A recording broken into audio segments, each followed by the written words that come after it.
Hello everyone, welcome to our YouTube channel. This is our propagation area. It's a bright shaded area and this is where I usually put yung ating mga newly bought na succulents kasi doon sa area kung saan ko sila nabili before was parang medyo shaded sila and therefore I also need to give yung ating mga succulents some time to adjust dito nga sa ating location kasi pag ilalagay ko sila doon sa full sun, possibly na ma-sunburn sila agad-agad. And ito nga, today we will be repotting our Romeo Rubin hybrid.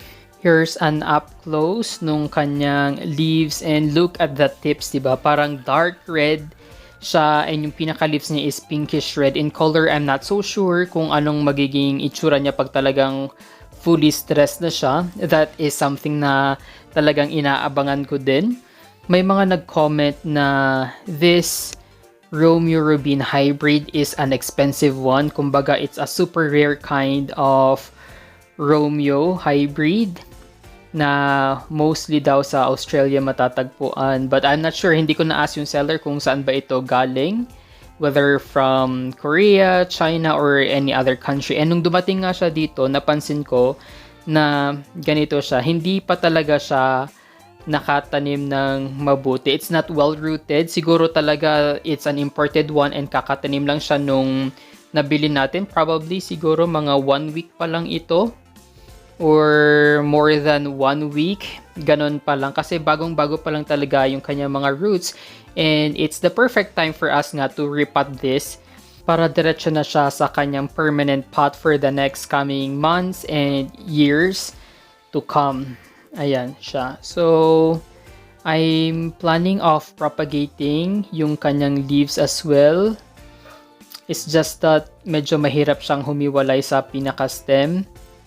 Let's try this one. Ayan. So, hindi na naman siya successful. Kaya, I think we will stop propagating yung kanyang leaves. Kasi medyo mahirap siyang tanggalin sa kanyang pinaka-stem and sayang lang if masisira yung kanyang leaves kasi ang hirap niya talagang humiwalay. Nakadalawa na tayo na hindi successful kaya siguro papalakihin na lang natin siya and that's the time we will be propagating it through beheading or top cut.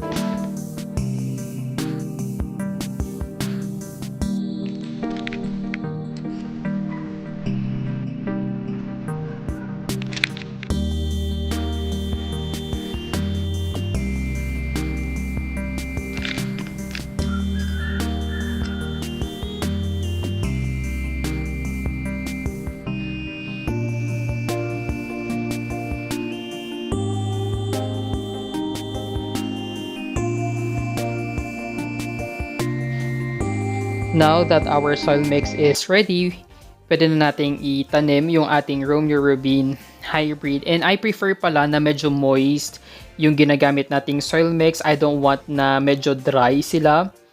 I don't know, pero mas mabilis mag-root yung succulent natin pag medyo moist or slightly moist yung ginagamit nating compost na soil mix. Ayan, so that's it. Nilagay ko lang siya sa pinaka center and tatanggalin lang natin yung ibang mga dirt na nag-collect sa in-between nung kanyang pinaka leaves. And in any case na wala kayo yung parang air blower and still may na-trap pa din na dirt doon sa in-between ng ating pinaka leaves. Like for example, ito, I'll show you. May, ayun o, nakikita nyo ba yung parang white doon sa gitna? Medyo na-trap pa siya, kaya you can make use of this kind of brush. Yung ano lang siya, parang soft bristled or parang soft brush lang naman siya para hindi naman magasgasan yung ating succulent. Pero if, for example, ma-farina nga yung ating succulent, it's best nga to use itong ating mga air blowers para talaga hindi ma-damage yung ating mga farina.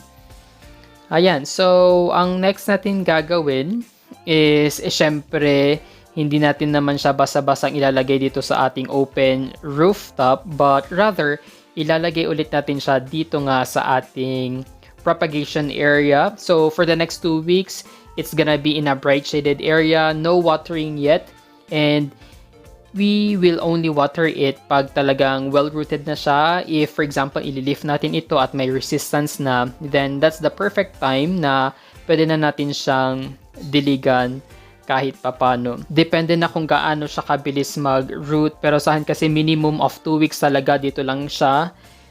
And pwedeng mag-extend, pwedeng 3 weeks, pwedeng 1 month. Depende na yan. I will just give you an update in the next coming weeks. And also pala, aside from repotting yung ating Romeo Rubin kanina, I also decided to repot na rin yung ating raindrops. Ayan na siya. And aside from repotting our raindrops, I also decided na i-propagate some of its leaves para minsanan na, diba? Let's see if magiging successful yung ating mga leaf propa. And sayang nga lang kasi hindi natin na-propagate through leaves yung ating Romeo. Probably next time kasi nakakatakot baka mamatay siya. Anyway, thank you guys for watching. Don't forget to like and subscribe to our YouTube channel. You may also visit our Facebook page at Desert Succulent PH.